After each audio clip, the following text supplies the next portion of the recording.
அடித்தால் திருப்பி அடி என்கிற அந்த மூன்று சொல் பண்ணை அடிமைகளாக இருந்த நம்முடைய விவசாயிகள் சங்கத்திலே திரட்டப்பட்டிருந்த தோழர்கள் மத்தியில் மின்சாரம் பாய்ச்சியதை போல் அது ஊடுருவி இன்றைக்கு ஒரு மாபெரும் இயக்கமாக அது வளர்ந்திருக்கிறது.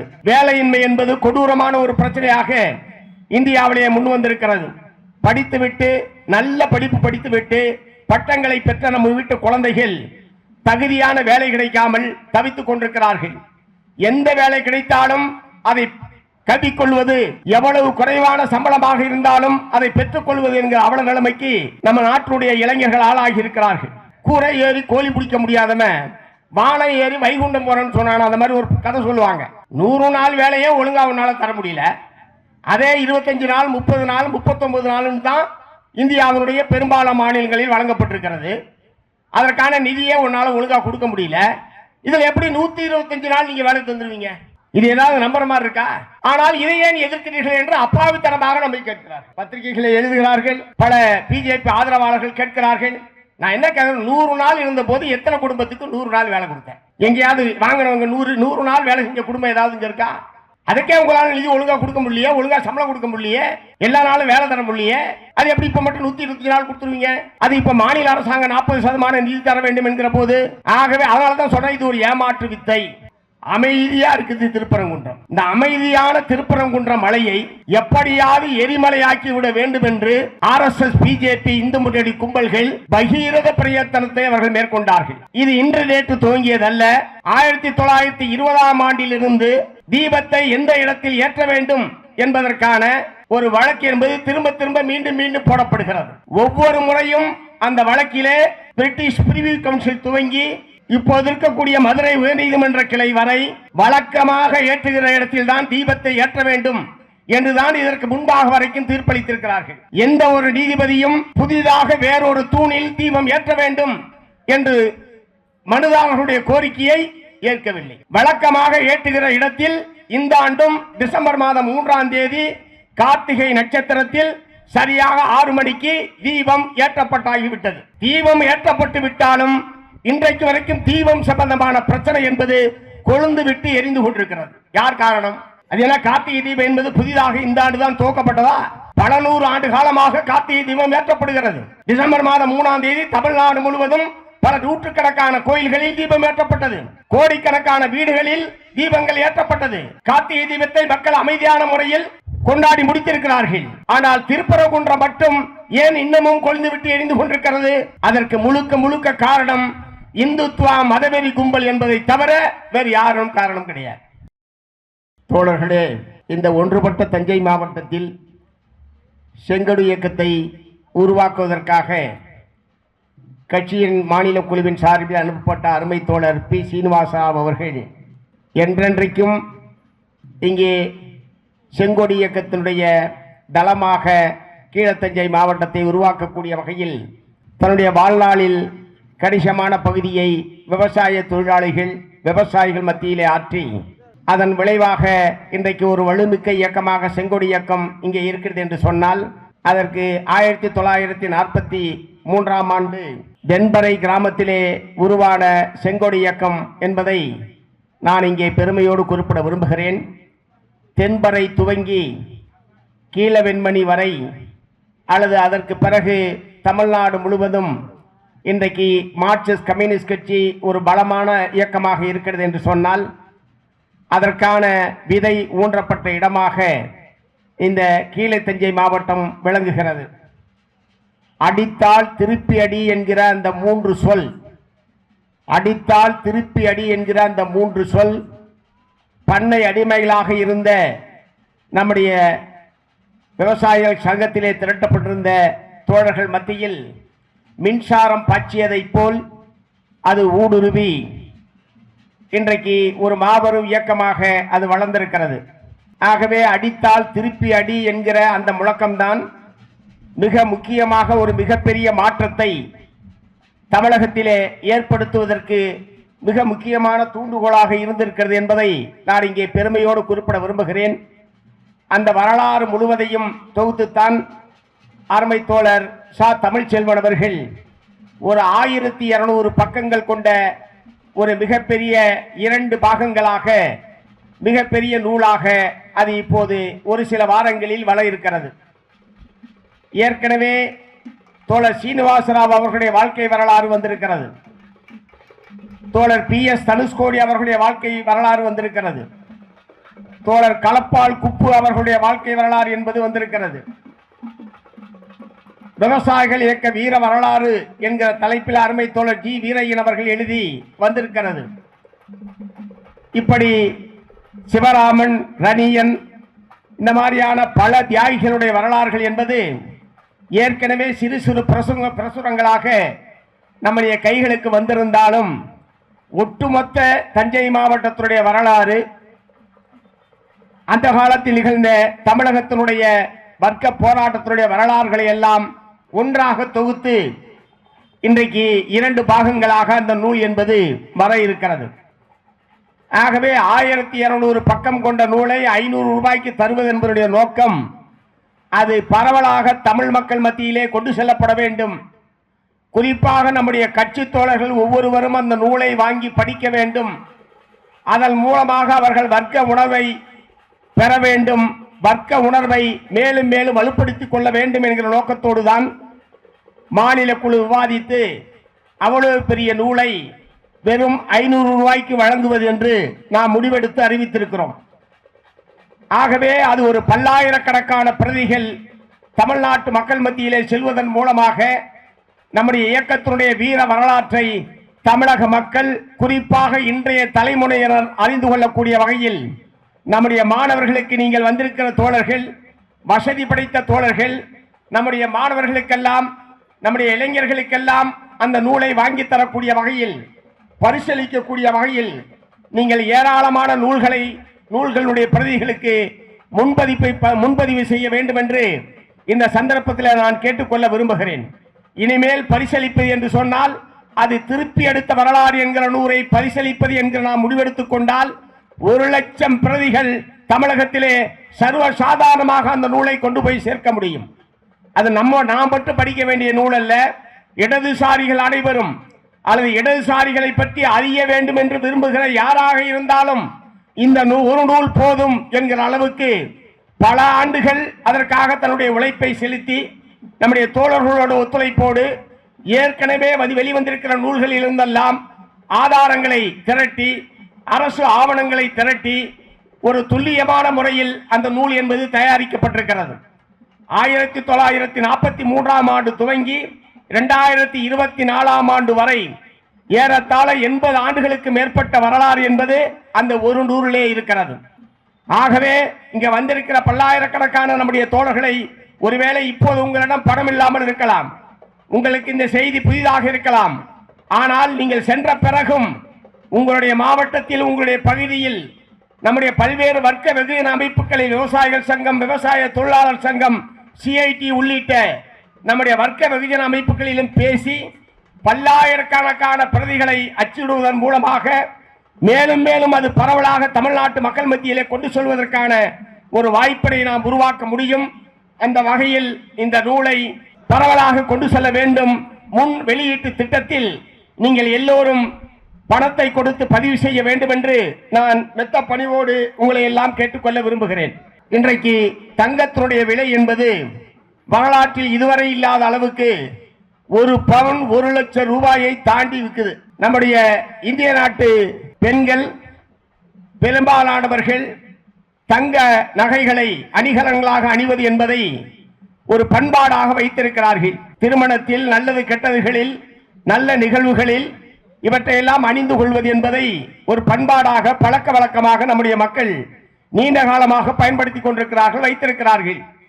ஆனால் இப்போது தங்கத்தினுடைய விலை 1,00,000 ரூபாய் தாண்டி விற்பனை ஆகிக் கொண்டிருக்கிறது. இனிமே ஒரு பவுண்ட் இல்ல, ஒரு கிராம் கூட வாங்க முடியாது என்கிற அளவுக்கு தங்கத்தினுடைய விலை என்பது அபரிமிதமாக உயர்ந்து கொண்டிருக்கிறது. கேட்டா என்ன சொல்றான், அது சர்வதேச மார்க்கெட்ல தீர்மானிக்கிறான். சர்வதேச மார்க்கெட்ல தீர்மானிச்சா அங்கேயே வித்துக்க வேண்டியதுடா, அது எதுக்கு இங்க கொண்டு விற்கிறீங்க? 1,00,000 ரூபாய் கொடுத்து யாரால வாங்க முடியும்? அது இப்போது திருமணம் என்று சொன்னால் எவ்வளவு போட வேண்டும், அவ்வளவு போட வேண்டும் என்கிற முறையில் மணமகன் வீட்டாருடைய மணமகள் வீட்டாரை கட்டாயப்படுத்துவது, இவ்வளவு போட்டால் தான் திருமணம் என்பது, போன்ற நிபந்தனைகளாம் இருக்கக்கூடிய நிலையில் இந்த தங்கத்தோடைய விலையை கட்டுப்படுத்துவதற்கு ஒன்றிய அரசாங்கம் முன்வர வேண்டும். எதனால் தான் இது இவ்வளவு விலை ஏறுகிறது என்று தெரியவில்லை. இப்போது கவரிங் நகையினுடைய கடைகளுடைய எண்ணிக்கை அதிகரித்துக் கொண்டே இருக்கிறது. ஏன்னா பூரா இந்த மாதிரி தங்கத்தை விலை ஏறிக்கிட்டே இருந்தா நகை போடணும்னு விரும்பக்கூடிய பெண்கள் எப்படி நகையை போட முடியும்? தங்கத்தில் எப்படி வாங்கி போட முடியும்? ஆகவே கவரிங் நகை கடைகளை நோக்கி நம்முடைய தாய்மார்கள் செல்லக்கூடிய நிலைமை என்பது ஏற்பட்டிருக்கிறது. இது போன்ற ஒவ்வொரு பொருளுடைய விலையும் சாதாரண மக்களால் வாங்க முடியாது, ஓரளவுக்கு வசதி படைத்தவர்கள் கூட சில பொருட்களை வாங்க முடியாது என்கிற அளவுக்கு விலைவாசி என்பது இந்தியாவில் தொடர்ந்து உயர்ந்து கொண்டே இருக்கிறது. அதை குறைப்பதற்கு, கட்டுப்படுத்துவதற்கு எந்த விதமான உருப்படியான திட்டத்தையும் ஒன்றிய ஆட்சியாளர்கள் இன்றைய தேதி வரை அவர்களிடம் இல்லை. வேலையின்மை என்பது கொடூரமான ஒரு பிரச்சனையாக இந்தியாவிலேயே முன் வந்திருக்கிறது. படித்துவிட்டு நல்ல படிப்பு படித்துவிட்டு பட்டங்களை பெற்ற நம்ம வீட்டு குழந்தைகள் தகுதியான வேலை கிடைக்காமல் தவித்துக் கொண்டிருக்கிறார்கள். எந்த வேலை கிடைத்தாலும் அதை கல்விக்கொள்வது, எவ்வளவு குறைவான சம்பளமாக இருந்தாலும் அதை பெற்றுக் கொள்வது என்கிற அவல நிலைமைக்கு நம்ம நாட்டுடைய இளைஞர்கள் ஆளாகி இருக்கிறார்கள். சொந்த ஊரிலே வேலை செய்ய முடியவில்லை. புலம்பெயர்வு என்பது அதிகரித்துக் கொண்டே இருக்கிறது. எந்த மாவட்டத்தில், எந்த மாநிலத்தில், அல்லது எந்த நாட்டில் வேலை கிடைத்தாலும் அங்கே போய் வேலையிலே சேருவது என்கிற நிலைமைக்கு நம்ம நாட்டுடைய இளைஞர்கள் உள்ளாகி இருக்கிறார்கள். வேலையின்மை கொடுமை என்பது கொளிந்து விட்டு எரியக்கூடிய ஒரு பிரச்சனையாக இருந்து கொண்டிருக்கிறது. ஆகவே எல்லோருக்கும் வேலை என்கிற கோரிக்கையை நாம் வைக்கிற போது ஏற்கனவே வேலையில் இருப்பவர்களுக்கே பாதுகாப்பு இல்லை என்கிற நிலைமையை ஒன்றிய பிஜேபி அரசாங்கம் ஏற்படுத்தி இருக்கிறது. அவர்கள் கடைபிடிக்கக்கூடிய நவீன தாராளமய கொள்கையுடைய விளைவாக வேலைக்கு நிரந்தரமாக வேலைக்கு ஆள் எடுப்பது என்பதே இல்லாமல் எந்த வேலையாக இருந்தாலும் ஒப்பந்தத்திற்கு ஆள் எடுப்பது, ஒப்பந்த அடிப்படையில் நியமனம் செய்வது, தொகுப்பூதியம் மதிப்பூதியம் என்கிற முறையில் குறிப்பிட்ட அளவுக்கு தான் ஊதியம் என்று இவ்வளவுதான் ஊதியம் தர முடியும், முடிந்தால் வந்து சேர், இல்லை என்றால் விடு என்கிற நிலைமையை உருவாக்கி இருக்கிறார்கள். என்னுடைய வாழ்க்கை தேவைக்கு இவ்வளவு ஊதியம் தேவை, இவ்வளவு விலைவாசி உயர்ந்திருக்கிறது, அதற்கேற்ப ஊதிய வேண்டும் என்று கேட்கிற நிலைமை என்பது இன்றைக்கு இந்தியாவிலே இல்லை. மாறாக ஏதாவது கிடைத்தால் போதும் என்கிற நிலைமையைத்தான் ஒன்றிய ஆட்சியாளர்கள் இன்றைக்கு ஏற்படுத்தி இருக்கிறார்கள். தமிழகத்திலேயும் இந்த பணி நியமனம் சம்பந்தப்பட்ட பிரச்சனையில் தமிழ்நாடு அரசாங்கம், மத்திய அரசாங்கம் எப்படி ஒப்பந்தத்துக்கு பல நிரந்தர பணிகளுக்கே ஒப்பந்தத்தில் ஆள் எடுக்கிறார்களோ அல்லது தொகுப்பூதியம் மதிப்பூதியத்தில் பணி நியமனம் செய்கிறார்களோ அதே அணுகுமுறையைத்தான் தமிழ்நாடு அரசாங்கம் இங்கே கடைபிடித்துக் கொண்டிருக்கிறது. கடந்த ஒரு வார காலமாக செவிலியர்களுடைய போராட்டம் என்பது நடைபெற்றது உங்களுக்கு எல்லாம் தெரியும். கடுமையான இரவு பகலாக கடுமையான வெயில், கொட்டுகிற பனி, இதற்கு மத்தியிலே தான் பெரும்பாலும் பெண் செவிலியர்கள் அந்த போராட்டத்தில் ஈடுபட்டார்கள். ஒரு வார காலமாக இந்த போராட்டம் நீடித்தது. நேற்றைய தினம்தான் அந்த போராட்ட சங்கம் வைத்திருக்கக்கூடிய முக்கியமான பல கோரிக்கைகளை ஏற்று தமிழ்நாடு அரசாங்கம் அந்த போராட்டத்தை முடிவுக்கு கொண்டு வந்திருக்கிறது. அதிலே மிக முக்கியமானது, ஒப்பந்த அடிப்படையில் பணி நியமனம் செய்யப்பட்ட செவிலியர்களை பணி நிரந்தரம் செய்ய வேண்டும் என்பது மிக முக்கியமான ஒரு கோரிக்கை. மத்திய அரசாங்கத்துடைய திட்டத்தின் அடிப்படையில் பணி நியமனம் செய்யப்பட்டவர்கள் ஒரு குறிப்பிட்ட காலத்திற்கு பிறகு அவர்களை எல்லாம் நிரந்தரம் செய்ய வேண்டும் என்பது அவர்கள் வைத்திருந்த முக்கியமான கோரிக்கை. காலி பணியிடங்கள் நிரப்பப்பட வேண்டும். பணிச்சுமையால் நாங்கள் பாதிக்கப்பட்டிருக்கிறோம். பல்வேறு மருத்துவமனைகளில் போதுமான அளவுக்கு செவிலியர்கள் இல்லை. ஆகவே கூடுதல் பணியிடங்களை ஏற்படுத்த வேண்டும் என்பது மற்றொரு கோரிக்கை. ஏற்கனவே மிக குறைவான ஊதியத்தில் 14,000 ரூபாயில் அவர்கள் பணியாற்றிக் கொண்டிருக்கிறார்கள். ஒரு மாதம் முழுவதும் 14,000 அந்த தொகையை, ஊதியத்தை உயர்த்த வேண்டும். இந்த கோரிக்கைகள் அனைத்தின் மீதும் ஒரு முறைக்கு இருமுறை, இருமுறைக்கு மும்முறை தமிழ்நாடு அரசாங்கத்துடைய சுகாதார அமைச்சரோடு நேற்றைய தினம் பேச்சுவார்த்தை நிறைவாக நடைபெற்று இந்த கோரிக்கைகள் எல்லாம் ஏற்கப்பட்டிருக்கிறது. அரசாங்கத்துடைய இந்த போராட்டத்தை முடிவுக்கு கொண்டு வருவதற்காக அமைச்சர் அவர்கள் எடுத்துக்கொண்ட இந்த முயற்சி, தமிழ்நாடு முதலமைச்சர் அவர்கள் மேற்கொண்ட அந்த ஈடுபாடு, அதற்காக நான் இந்த நேரத்திலே என்னுடைய வரவேற்பை தெரிவித்துக் கொள்ள விரும்புகிறேன். அதே நேரத்தில் போராடுகிற ஊழியர்கள் யாராக இருந்தாலும், செவிலியர்களாக இருந்தாலும் சரி, தூய்மை பணியாளர்களாக இருந்தாலும் சரி, உள்ளாட்சி ஊழியர்களாக இருந்தாலும் சரி, யார் போராடினாலும் போராடுவதற்கான உரிமையை இந்திய அரசியல் சாசனம் வழங்கி இருக்கிறது. அமைதியான முறையில் ஒன்று கூடுவதற்கும் ஆயுதமின்றி கூடுவதற்கு யாரிடமும் அனுமதி கேட்க வேண்டிய அவசியமில்லை. அரசியல் சாசனத்தினுடைய பிரிவு 19 இந்த உரிமையை இந்திய நாட்டு குடிமக்களுக்கு வழங்கி இருக்கிறது. டெல்லியிலே விவசாயிகள் போராட்டம் நடத்திய போது அது பொதுமக்களுக்கு இடையூறாக இருக்கிறது. தேசிய நெடுஞ்சாலையில் அவர்கள் உட்கார்ந்திருக்கிறார்கள். டெல்லி தலைநகரமே ஸ்தம்பித்து போய்விட்டது. ஆகவே அந்த போராட்டத்தை சட்டவிரோதம் என்று அறிவிக்க வேண்டும் என்று ஒரு பொதுநல வழக்கு என்பது உச்சநீதிமன்றத்திலே போடப்பட்டது. உச்சநீதிமன்ற நீதிபதிகள் சொன்னார்கள், அமைதியான முறையில் போராடுவதற்கு விவசாயிகளுக்கு உரிமை இருக்கிறது. ஆகவே அந்த போராட்டம் சட்டவிரோதம் என்று உச்சநீதிமன்றத்தால் அறிவிக்க முடியாது என்று சொல்லி அன்றைக்கு அந்த மனுவை உச்சநீதிமன்றம் தள்ளுபடி செய்தது. ஆனால் தமிழ்நாடு அரசாங்கம் போராடுகிறவர்களை போராடுவதற்கு அனுமதிக்கு அதில் என்ன உங்களுக்கு பிரச்சனை இருக்க முடியும்? வைக்கக்கூடிய கோரிக்கைகளை நிறைவேற்றத்தக்கது, நிறைவேற்ற முடியாதது, உடனடியாக நிறைவேற்ற முடியாமல் நீண்ட தாமதமாவது என்பதெல்லாம் அரசாங்கத்துடைய கொள்கையோடு சம்பந்தப்பட்ட பிரச்சனை. ஆனால் போராட்டத்தை ஒடுக்குவது, காவல்துறையை ஏவி போராட்டத்தை போராடுவதற்கு அனுமதிக்காமல் இருப்பது போன்ற அணுகுமுறை என்பது அரசியல் சாசனத்திற்கு விரோதமானது. போராடுகிற உரிமையை அரசியல் சாசனம் வழங்கி இருக்கிற போது அவ்வப்போது வரக்கூடிய ஆட்சியாளர்களுடைய விருப்பத்துக்கு ஏற்பத்தான் போராட வேண்டும் என்று நீங்கள் முடிவெடுக்க முடியுமா என்கிற கேள்வியை நான் எழுப்ப விரும்புகிறேன். ஆகவே அமைதியாக யாருக்கும் பிரச்சனை இல்லை. அவர்களுக்கு உரிய இடத்திலே அல்லது நீங்கள் அனுமதிக்கிற இடத்திலே போராடுகிறார்கள். அவர்களை எதற்கு போலீஸை வைத்து கைது செய்வது, வலுக்கட்டாயமாக இழுத்து சென்று ஆங்காங்கே இறக்கி விடுவது?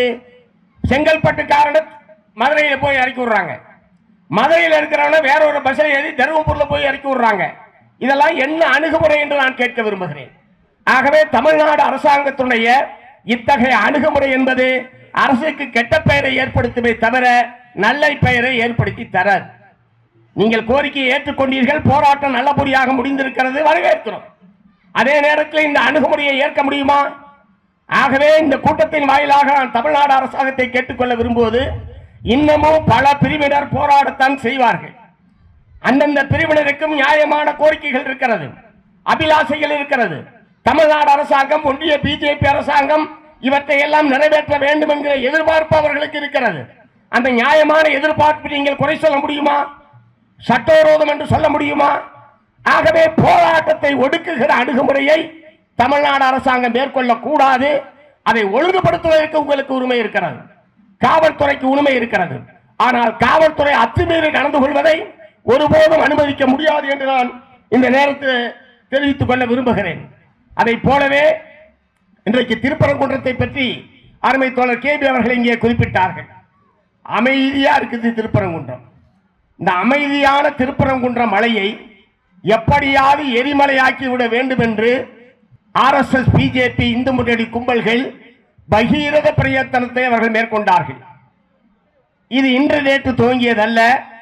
1920ஆம் ஆண்டிலிருந்து தீபத்தை எந்த இடத்தில் ஏற்ற வேண்டும் என்பதற்கான ஒரு வழக்கு என்பது திரும்ப திரும்ப மீண்டும் மீண்டும் போடப்படுகிறது. ஒவ்வொரு முறையும் அந்த வழக்கிலே பிரிட்டிஷ் பிரிவு கவுன்சில் துவங்கி இப்போது இருக்கக்கூடிய மதுரை உயர்நீதிமன்ற கிளை வரை வழக்கமாக ஏற்றுகிற இடத்தில் தான் தீபத்தை ஏற்ற வேண்டும் என்றுதான் இதற்கு முன்பாக வரைக்கும் தீர்ப்பளித்திருக்கிறார்கள். எந்த ஒரு நீதிபதியும் புதிதாக வேறொரு தூணில் தீபம் ஏற்ற வேண்டும் என்று மனுதாரர்களுடைய கோரிக்கையை ஏற்கவில்லை. வழக்கமாக ஏற்றுகிற இடத்தில் இந்த ஆண்டும் டிசம்பர் மாதம் 3ஆம் தேதி கார்த்திகை நட்சத்திரத்தில் சரியாக 6 மணிக்கு தீபம் ஏற்றப்பட்டாகிவிட்டது. தீபம் ஏற்றப்பட்டு விட்டாலும் இன்றைக்கு வரைக்கும் தீபம் சம்பந்தமான பிரச்சனை என்பது கொழுந்து விட்டு எரிந்து கொண்டிருக்கிறது. யார் காரணம்? அது என்ன, கார்த்திகை தீபம் என்பது புதிதாக இந்த ஆண்டு தான் துவக்கப்பட்டதா? பல 100 ஆண்டு காலமாக கார்த்திகை தீபம் ஏற்றப்படுகிறது. டிசம்பர் மாதம் 3ஆம் தேதி தமிழ்நாடு முழுவதும் பல நூற்றுக்கணக்கான கோயில்களில் தீபம் ஏற்றப்பட்டது. கோடிக்கணக்கான வீடுகளில் தீபங்கள் ஏற்றப்பட்டது. கார்த்திகை தீபத்தை மக்கள் அமைதியான முறையில் கொண்டாடி முடித்திருக்கிறார்கள். ஆனால் திருப்பரங்குன்றம் மட்டும் ஏன் இன்னமும் கொழுந்து விட்டு எரிந்து கொண்டிருக்கிறது? அதற்கு முழுக்க முழுக்க காரணம் இந்துத்துவா மதவெறி கும்பல் என்பதை தவிர வேறு யாரும் காரணம் கிடையாது. இதற்கு உடன்பட்டு போகிற வகையிலேயும் அவர்களுடைய இந்த தீய நோக்கத்திற்கு உதவி செய்யக்கூடிய வகையிலேயும் நீதிபதிகளும் அதற்கு ஏற்ப செயல்படுகிறார்கள். அதனுடைய விளைவுதான் இன்றைக்கு வரைக்கும் அந்த பிரச்சனை தீராத பிரச்சனையாக நீதிமன்றத்திலே இருந்து கொண்டிருக்கிறது. களத்திலே இந்த பிரச்சனையை எப்படி பெரிதாக்கலாம், இதன் மூலமாக இரு மதத்தை சார்ந்த மக்களிடையே எப்படி மோதலை உருவாக்கலாம், சாதியை சொல்லி மதத்தை சொல்லி மோதலை உருவாக்குவதை ஒருபோதும் மார்க்சிஸ்ட் கம்யூனிஸ்ட் கட்சி ஏற்பதில்லை. அத்தகைய சக்திகள் யாராக இருந்தாலும், மத மோதலை சாதி மோதலை உருவாக்கக்கூடியவர்கள் யாராக இருந்தாலும் அவர்களுக்கு எதிராக களத்திலே நின்று போராடுகிற இயக்கம் மார்க்சிஸ்ட் கம்யூனிஸ்ட் கட்சி. ஆகவே இத்தகைய மத வெறியர்களுடைய இந்த தீய நோக்கத்திற்கு எதிராக களத்திலே நம்முடைய தோழர்கள் இன்றைக்கு வரைக்கும் இருக்கிறார்கள். இப்போது என்ன பிரச்சனை? புதிதாக ஒரு தூருளே தீபம் ஏற்ற வேண்டும். ஏன் ஏற்ற வேண்டும்? அதற்கான காரணத்தை இதுவரை நீதிமன்றமும் சொல்லவில்லை, புதிதாக ஒரு இடத்திலே ஏற்ற வேண்டும் என்று மனு போட்ட மனுதாரரும் சொல்லவில்லை. இந்த இடத்தை ஏற்ற வேண்டும், அவ்வளவுதான். ஏன் ஏற்றணும் அதனால் நாங்கள் சொல்ல மாட்டோம். உத்தரவு போட்ட நீதிபதி சொல்கிறாரா? அவரும் சொல்றதில்லை. ஆனால் ஏற்ற வேண்டும். இப்போது அடுத்து என்ன சொல்கிறார்கள்? உயர்நீதிமன்றம் உத்தரவிட்டதற்கு பிறகும் உயர்நீதிமன்ற தீர்ப்பை தமிழ்நாடு அரசாங்கம் எப்படி நிறைவேற்றாமல் இருக்கலாம், இது சரியா என்று பொதுமக்களிடத்திலே கேட்கிறார்கள். முதலில் இவர்கள் நீதிமன்ற தீர்ப்பை எல்லாம் மதிப்பவர்களா? பிஜேபி காரர்கள், ஆர்எஸ்எஸ் காரர்கள் இதுவரை வந்திருக்கிற எல்லா நீதிமன்ற தீர்ப்புகளையும் மதித்துத்தான் நடந்து கொண்டிருக்கிறார்களா? அவர்களுக்கு சாதகமாக இருக்கும் என்று சொன்னால் அந்த தீர்ப்பை நடைமுறைப்படுத்த வேண்டும் என்று சொல்வார்கள். அவர்களுக்கு அது பாதகம் ஏற்படுத்தும் என்று சொன்னால் அந்த தீர்ப்பை நடைமுறைப்படுத்தக் கூடாது என்று சொல்வார்கள். இதுவரை அப்படித்தான் அவர்கள் நடந்து கொண்டிருக்கிறார்களே தவிர எல்லா தீர்ப்பையும் அவர்கள் ஏற்றுக்கொண்டதில்லை. இந்த பிரச்சனையை பொறுத்தவரை தமிழ்நாடு அரசாங்கம் எடுத்துக்கொண்ட இந்த தீர்ப்பை அமல்படுத்துவதில்லை என்று எடுத்த நிலைப்பாட்டை மார்க்சிஸ்ட் கம்யூனிஸ்ட் கட்சி மனதார வரவேற்று பாராட்டி இருக்கிறது. தமிழ்நாடு அரசாங்கம் மிக துணிச்சலாக உயர்நீதிமன்றம் உத்தரவிட்டாலும் அந்த தீர்ப்பை அமல்படுத்துவதனுடைய விளைவாக அது மத மோதலுக்கு வழிவகுக்கும், மக்கள் ஒற்றுமைக்கு வேட்டு வைக்கும், அது நீண்ட கால பின்விளைவுகளை ஏற்படுத்தும். ஆகவே இந்த தீர்ப்பை நாங்கள் அமல்படுத்த மாட்டோம் என்கிற உறுதியான நிலைப்பாட்டை மாண்புமிகு முதலமைச்சர் மு.க. ஸ்டாலின் அவர்கள் எடுத்தார்கள். அந்த முதலமைச்சருடைய அந்த முடிவை மார்க்சிஸ்ட் கம்யூனிஸ்ட் கட்சி வரவேற்றி இருக்கிறது, பாராட்டி இருக்கிறது. ஆகவே தீர்ப்பு எதுவாக இருந்தாலும் அது என்ன விளைவை ஏற்படுத்தும் என்பதை பற்றி ஆட்சியாளர்கள் கவலைப்படாமல் இருக்க முடியுமா? நீதிபதி சொல்லுகிறார், என்னுடைய தீர்ப்பை நீங்கள் அமல்படுத்தவில்லை, ஆகவே நானே படையை அனுப்புறேன், அந்த மனுதாரர் நீங்க போய் தீபத்தை ஏத்துங்க. வழக்கமாக தீபம் ஏற்றுவது கோயில் நிர்வாகம், அதற்கென்று பூசாரி இருக்கிறார், அவர் அதை செய்து கொண்டிருக்கிறார். இந்த ஆண்டும் செய்து முடித்து விட்டார். நீதிபதி என்ன சொல்கிறார்? மனு போட்டவனை கொண்டு போய் நீ போய் தீபம் ஏத்து, தமிழ்நாடு போலீஸ் உனக்கு பாதுகாப்பு வழங்கவில்லை என்று சொன்னால் மத்திய தொழில் பாதுகாப்பு படை வீரர்களை நாங்கள் அனுப்புகிறோம் என்கிறார். ஒவ்வொருத்தரா போய் தீபம் ஏற்ற முடியுமா? இன்னார்தான் தீபம் ஏற்ற வேண்டும், மாறி ஏற்றினால் அது ஆகம விதிக்கு புறம்பானது நீங்க தானே சொல்லிட்டு இருந்தீங்க. இப்ப உங்க ஆகம விதி எங்க போச்சு? இரண்டாவது உள்ளூர் போலீஸ் பாதுகாப்பு அளிக்கவில்லை என்று சொன்னால் மத்திய தொழில் பாதுகாப்பு படையை அனுப்புகிறார் அவர். நல்ல வேளை இதன் காவல் ஆணையர், மதுரை மாநகர காவல் ஆணையர், we are not allowing, நாளே வார்த்தை தான், we are not allowing, வேற ஒன்றும் வாத பிரதிவாரம் பெரிய சண்டையெல்லாம் போட்டுக்கல. அவர் மத்திய தொழில் பாதுகாப்பு படையோடு தமிழக காவல்துறை சண்டையெல்லாம் போடல, we are not allowing. இதனால் வரக்கூடிய விளைவுகளை நாங்கள் சந்திக்க தயார், அவ்வளவுதான் முடிச்சுக்கிட்டார். தொழில் பாதுகாப்பு படை திரும்ப போய்விட்டது. மீண்டும் மீண்டும் வழக்கை.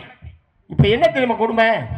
தனி நீதிபதியிட்ட வழக்கு நடக்குது, அமர்வு நீதிமன்றத்தில் வழக்கு நடக்குது, உச்ச நீதிமன்றத்திலும் வழக்கு நிலுவையில். ஒரே வழக்கு ஏக காலத்தில் இப்படி எல்லா மட்டத்திலையும் வழக்கு நடத்துகிற வேற ஒரு வழக்கு நீங்க ஏதாவது சொல்ல முடியுமா உதாரணமா? ஆகவே இது எப்படியாவது அந்த மத வெறியர்களுடைய நோக்கத்தை நிறைவேற்ற வேண்டும் என்கிற திட்டத்தோடு தான் நீதித்துறையில் இருப்பவர்கள் உட்பட அதற்கு ஆதரவாக செயல்படக்கூடிய ஒரு துரதிருஷ்டவசமான நிலைமை என்பது தமிழகத்தில் ஏற்பட்டிருக்கிறது. நல்ல வேளை மதுரை மாவட்ட மக்கள், திருப்பரங்குன்ற மக்கள் இதற்கு கொஞ்சம் கூட செவி சாய்க்காமல், இப்படி ஒன்று நடக்கிறத பற்றியே அவங்க கவலைப்படாம, அவர்கள் எப்போதும் போல் உறவாக ஒற்றுமையாக மத வெறியர்களுடைய நோக்கத்திற்கு கடுகளவு கூட இடம் தராமல் மிகுந்த அமைதியாகவும் ஒற்றுமையாகவும் மதுரை மக்கள் இன்றைய வரைக்கும் இருக்கிறார்கள். அதற்காக மார்க்சிஸ்ட் கம்யூனிஸ்ட் கட்சியின் சார்பில் மதுரை மாவட்ட மக்களை நான் பாராட்ட விரும்புகிறேன். மத வெறியர்களுடைய கெட்ட நோக்கம் நிறைவேறுவதற்கு நாங்கள் ஒருபோதும் அனுமதிக்க மாட்டோம் என்கிற முறையிலே தான் மதுரை மாவட்ட மக்கள் இன்றைய தேதி வரைக்கும் இருந்து கொண்டிருக்கிறார்கள். ஆகவே அத்தகைய ஒரு நிலைமை என்பதுதான் மதுரையினுடைய வளர்ச்சிக்கு, தமிழகத்தினுடைய வளர்ச்சிக்கு, தமிழ் மக்களுடைய அமைதியான வாழ்க்கைக்கு இந்த அமைதி என்பது மிக மிக அவசியமான ஒன்று. மோதல் ஏற்பட்டிருந்தால் என்ன ஆகும்? இப்படி அமைதியான முறையில் இன்றைக்கு இங்கே இந்த கூட்டத்தை நடத்தி கொண்டு இருக்க முடியுமா என்பது கூட தெரியாது. ஆகவே நீதிமன்றம் சொன்னது தவறானது. ஏன் ஏற்ற வேண்டும் என்பதற்கான காரணத்தை சொல்லாமல் இங்கே ஏற்ற வேண்டும் என்று எப்படி அவர்கள் சொல்ல முடியும்? கேட்டால் விளக்குத்தூண் என்கிறார்கள். அது விளக்குத்தூண் அல்ல, சர்வேக்கல், நில அளவைக்கல் என்று தொல்லியல் ஆய்வாளர்கள் தெரிவித்து விட்டார்கள். தமிழ்நாடு தொல்லியல் ஆய்வாளர்கள் மட்டுமல்ல, இந்திய தொல்லியல் ஆய்வாளர்களும் அது தீபத்தூண் அல்ல, நில அளவைக்கல் என்று தெளிவாக அதற்கான ஆதாரங்களை கொடுத்து விட்டார்கள். ஆனால் மீண்டும் மீண்டும் இவர்கள் தீபத்தூண் என்றே சொல்லிக் கொண்டிருக்கிறார்கள். ஆகவே இது போன்று பலவிதமான தந்திரங்களை, பலவிதமான பிரச்சனைகளை இவர்கள் கிளப்பிவிட்டு மக்களுடைய முக்கியமான வாழ்க்கை பிரச்சனைகளின் மீது கவனம் செலுத்த முடியாத ஒரு நிலைமையை அவர்கள் ஏற்படுத்துகிறார்கள். நேற்றைய தினம் 100 நாள் வேலை திட்டத்தை, 100 நாள் வேலை என்பது இனி இல்லை என்கிற நிலைமையை ஒன்றிய பிஜேபி அரசாங்கம் இப்போது உருவாக்கி இருக்கிறது.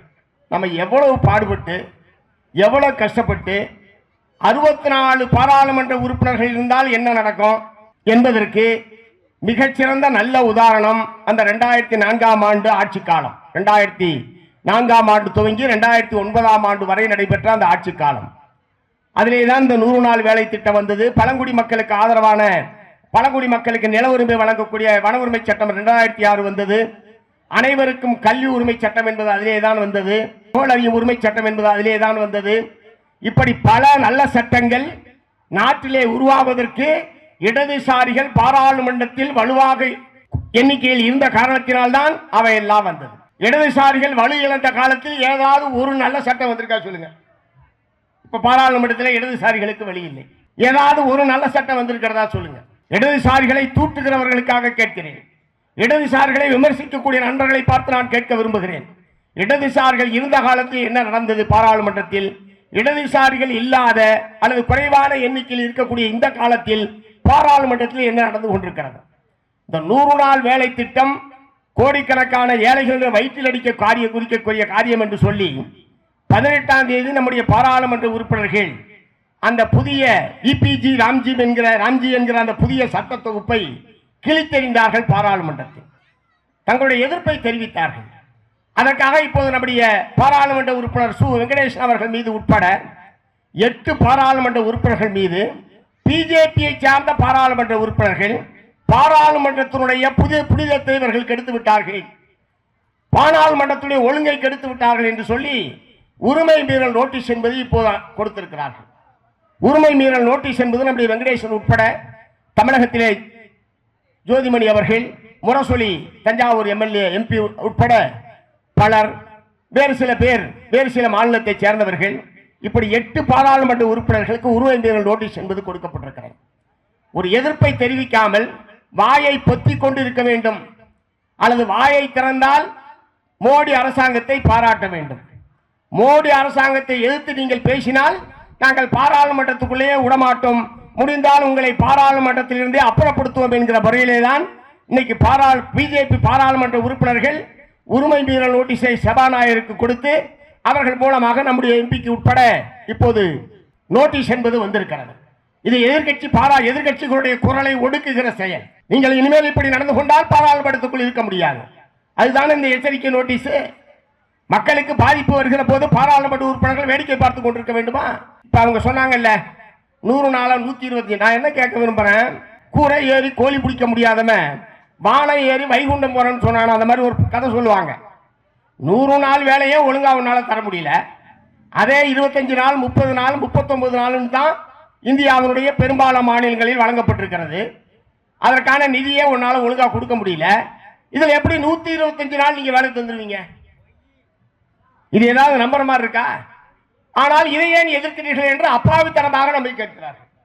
பத்திரிகைகளை எழுதுகிறார்கள், பல பிஜேபி ஆதரவாளர்கள் கேட்கிறார்கள். நான் என்ன கேட்கிறேன், 100 நாள் இருந்த போது எத்தனை குடும்பத்துக்கு 100 நாள் வேலை கொடுத்தேன்? எங்கேயாவது வாங்கினவங்க 100 நாள் வேலை செஞ்ச குடும்பம் ஏதாவது இங்க இருக்கா? அதுக்கே உங்களால் நிதி ஒழுங்கா கொடுக்க முடியலையே, ஒழுங்கா சம்பளம் கொடுக்க முடியலையே, எல்லா நாளும் வேலை தர முடியலையே. அது எப்படி இப்ப மட்டும் 124 நாள் கொடுத்துருவீங்க? அது இப்ப மாநில அரசாங்கம் 40% நிதி தர வேண்டும் என்கிற போது, ஆகவே அதனால தான் சொல்றேன், இது ஒரு ஏமாற்று வித்தை. இந்த சட்டத்தை அடியோடு ஒழிக்கிற காரணத்தினால் மக்களை ஏமாற்றுவதற்கு நாங்கள் 125 நாள் வேலை தருகிறோம் என்கிற ஒரு செய்தியை அவர்கள் பரப்புகிறார்கள். மூன்றாவது, அதிலே கிராம சபைக்கு அதிகாரம் இருந்தது. நம்ம ஊரில் என்ன வேலை செய்ய வேண்டும். ஆனால் இப்போது கிராம சபைக்கு எந்த விதமான அதிகாரமும் கிடையாது. எல்லாவற்றையும் அதிகாரிகளே தீர்மானிப்பார்கள். உங்களை கேட்டு எந்த வேலை என்பதை தீர்மானிக்க வேண்டிய அவசியம் இப்போது கிடையாது. கொடுமை என்னன்னா, இந்த சட்டம் 18ஆம் தேதி பாராளுமன்றத்தில் நிறைவேறுகிறது. 19ஆம் தேதி ஜனாதிபதிக்கு போச்சு. 20ஆம் தேதி ஜனாதிபதி கையெழுத்து போட்டாங்க. ரொம்ப அவசரமா.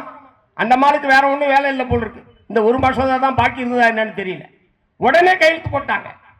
உடனே அரசியலில் வந்தாச்சு. இப்போ சட்டம் நடைமுறையில் இருப்பதாக அதிகம். ஏற்கனவே கிட்டத்தட்ட தமிழ்நாட்டுக்கு 1200 கோடி ரூபாய் பாக்கி தர வேண்டியிருக்கு ஏற்கனவே செஞ்ச வேலைக்கு. இந்த 100 நாள் வேலை திட்டத்தில் ஒன்றிய அரசாங்கம் தமிழ்நாட்டுக்கு ஏறத்தாழ 1200 கோடி ரூபாய் ஏற்கனவே பாக்கி தர வேண்டியிருக்கு. ஆனால் புதிய சட்டத்துக்கு அவசரமாக குடியரசுத் தலைவர் ஒப்புதல் வழங்குகிறார். கோடிக்கணக்கான மக்களுடைய வயிற்றில் அடிக்கக்கூடிய இந்த காரியத்தை எப்படி நாம் அனுமதிக்க முடியும்? ஆகவேதான் நாம் உடனடியாக போராட்டத்திற்கான அறைகூவல் விடுத்தோம். நல்ல முறையில் அந்த போராட்டம் என்பது நேற்றைக்கு 400க்கும் மேற்பட்ட இடங்களில் பல்லாயிரக்கணக்கான மக்கள் கலந்து கொண்டு பிரம்மாண்டமான முறையில் எதிர்ப்பை தெரிவித்திருக்கிறோம். அடுத்த கட்டமாக நாடு தழுவிய அளவில் என்ன செய்வது என்பது சம்பந்தமாக நம்முடைய கட்சி உட்பட அனைத்து கட்சிகளும் சேர்ந்து நாம் முடிவு செய்ய வேண்டியிருக்கிறது. ஏனென்றால் இந்த திட்டத்தை, இந்த 100 நாள் வேலை திட்டத்தை உலக பொருளாதார வல்லுநர்கள் பாராட்டுகிறார்கள். வறுமையை ஒழிக்கக்கூடிய மிகச்சிறந்த திட்டம் என்று போற்றுகிறார்கள். கிராமப்புற மக்களுக்கு வேலை அரசாங்கத்தின் மூலமாக வேறு எதிலே இருக்கிறது? ஏதாவது ஒன்று சொல்லுங்க. படிச்சவங்க இருந்தா இடஒதுக்கீட்டை பயன்படுத்தி ஏதாவது ஒரு வேலைக்கு போறாங்க, போட்டி தேர்வு எழுதி ஏதாவது ஒரு வேலைக்கு போறாங்க. ஆனால் கிராமப்புற விவசாய தொழிலாளி என்ன வேலைக்கு போக முடியும்? அவங்களுக்கு இருந்த ஒரே ஒரு வாய்ப்பு இந்த 100 நாள் வேலை திட்டம் தான். ஆகவே இதனால் ஏற்படக்கூடிய விளைவுகளை, இது எவ்வளவு பெரிய மோசமான முடிவை மத்திய அரசாங்கம் எடுத்திருக்கிறது என்பது சம்பந்தமாக விவசாய தொழிலாளிகள் மத்தியில் யாரால் வந்தது, யாரால் இது பறிக்கப்பட்டது, இதனால் ஏற்படக்கூடிய விளைவுகள் என்ன என்பதை மக்கள் மத்தியிலே விரிவான முறையில் பிரச்சாரம் செய்ய வேண்டும் என்று இந்த சந்தர்ப்பத்தில் நான் கேட்டுக்கொள்ள விரும்புகிறேன். அதை போலவே டிட்டோ புயல் பாதிப்பு மிக கடுமையாக இந்த முறை பாதிக்கப்பட்டது நாகப்பட்டினம் மாவட்டம். எப்போதுமே நாகப்பட்டினம் மாவட்டம் புயலினால் பாதிக்கப்படக்கூடிய மாவட்டம் தான். இந்த முறையும் சம்பா தாளடி பயிர்கள் பல லட்சக்கணக்கான ஏக்கரில் தமிழகத்திலே பாதிக்கப்பட்டது. அதற்கான நிவாரணம் தொகை ஒரு ஹெக்டேருக்கு 20,000 நெற்பயிருக்கு என்று அறிவித்திருக்கிறார்கள். அப்படி என்றால் ஏக்கருக்கு வெறும் 8,000. எப்படி அது போதுமானதாக இருக்க முடியும்? இடுபொருட்களுடைய விலை உயர்ந்து கொண்டே இருக்கிறது, உற்பத்தி செலவு அதிகரித்துக் கொண்டே இருக்கிறது, விவசாயிகள் கை முதலை இழந்துவிட்டு தவித்துக் கொண்டிருக்கிறார்கள். இத்தகைய சூழ்நிலையில் ஏக்கருக்கு வெறும் 8,000 என்று தமிழ்நாடு அரசு அறிவித்திருப்பது என்பது, மார்க்சிஸ்ட் கம்யூனிஸ்ட் கட்சி உட்பட ஏக்கருக்கு 30,000 ரூபாய் இழப்பீடு வழங்க வேண்டும் கோரிக்கொண்டிருக்கிற போது வெறும் 8,000 மட்டுமே தமிழ்நாடு அரசாங்கம் தரும் என்பது எப்படி ஏற்க முடியும்? ஒருவேளை தமிழ்நாடு அரசாங்கத்துடைய நிதி நிலைமை இடம் தரவில்லை என்று சொன்னால் ஒன்றிய ஆட்சியாளர்களிடமிருந்து நிதியை பெற வேண்டுமே தவிர அதனால் பாதிக்கப்பட்ட விவசாயிகளை வெறுங்கையோடு அனுப்புவது என்பது எந்த விதத்தில் ஏற்க முடியும்? ஆகவே தமிழ்நாடு அரசாங்கம் தன்னுடைய அறிவிப்பை மறுபரிசீலனை செய்ய வேண்டும். வெறும் 8,000 ரூபாய் என்பதை உயர்த்தி வழங்குவதற்கு என்ன செய்வது என்று அரசு யோசிக்க வேண்டும். அதோடு சேர்த்து இன்றைய தேதி வரை அறிவிப்பாக இருக்கிறதே தவிர நிதி ஒதுக்கீடு என்பது செய்யப்படவில்லை. ஆகவே இந்த டிட்டோ புயல் பாதிப்புக்கு உள்ளான அனைத்து பகுதிகளுக்கும் நிவாரணத்தை வழங்குவதற்கான முறையில் உரிய நிதி ஒதுக்கீட்டை தமிழ்நாடு அரசாங்கம் செய்ய வேண்டும் என்று இந்த சந்தர்ப்பத்தில் நான் கேட்டுக்கொள்ள விரும்புகிறேன். அதை போலவே இன்றைக்கும் தமிழகத்தில் தீண்டாமை, கொடுமை, சாதிய பாகுபாடு என்பது தமிழகத்தினுடைய பல்வேறு பகுதிகளிலும் தொடர்ந்து நடைபெற்றுக் கொண்டிருக்கிறது. சாதி ஆணவ கொலைகள் தொடர்ந்து நடைபெறுகிறது. சாதி ஆணவ கொலைகளை தடுப்பதற்கென்று தனி சட்டத்தை இயற்ற வேண்டும் என்று மார்க்சிஸ்ட் கம்யூனிஸ்ட் கட்சி தொடர்ச்சியாக வற்புறுத்தி வந்தது. அதன் விளைவாகத்தான் இன்றைக்கு நீதிபதி KN பாஷா அவர்களுடைய தலைமையிலே ஒரு ஆணையம் என்பது அமைக்கப்பட்டிருக்கிறது. 3 மாத காலத்திற்குள் அவர்கள் அந்த அறிக்கையை அளிக்க வேண்டும் என்று அப்போது காலம் தீர்மானிக்கப்பட்டது. 3 மாத காலத்திற்குள் அவர் முடிப்பாரா இல்லையா என்பது தெரியவில்லை. ஆனால் சாதி ஆணவ கொலைகள் என்பது தொடர்ந்து நடைபெற்றுக் கொண்டிருக்கிறது என்பதை தமிழ்நாடு அரசுடைய கவனத்துக்கு நான் கொண்டு வர விரும்புகிறேன். ஏற்கனவே இருக்கிற சட்டங்களால் சாதி ஆணவ கொலைகளை தடுக்க முடியவில்லை என்பதற்கு ஏராளமான உதாரணங்கள் இருக்கிறது. ஆகவேதான் ஒரு சிறப்பு சட்டத்தை இயற்ற வேண்டும் என்பதை மார்க்சிஸ்ட் கம்யூனிஸ்ட் கட்சி தொடர்ச்சியாக வற்புறுத்தி வந்திருக்கிறது. அந்த சட்டத்தை விரைவாக நிறைவேற்ற வேண்டும்.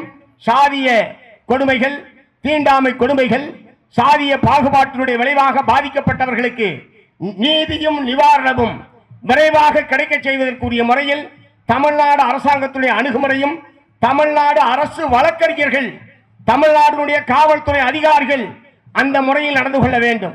ஆனால் பல வழக்குகளில் காவல்துறை அதிகாரிகளுடைய செயல்பாடு, தமிழ்நாடு அரசு வழக்கறிஞர்களுடைய அணுகுமுறை பாதிக்கப்பட்டவர்களுக்கு நியாயம் கிடைக்கக்கூடிய வகையில் அவர்களுடைய செயல்பாடு அமையவில்லை என்பதை நான் மிகுந்த வருத்தத்தோடு இங்கே நான் பதிவு செய்ய விரும்புகிறேன்.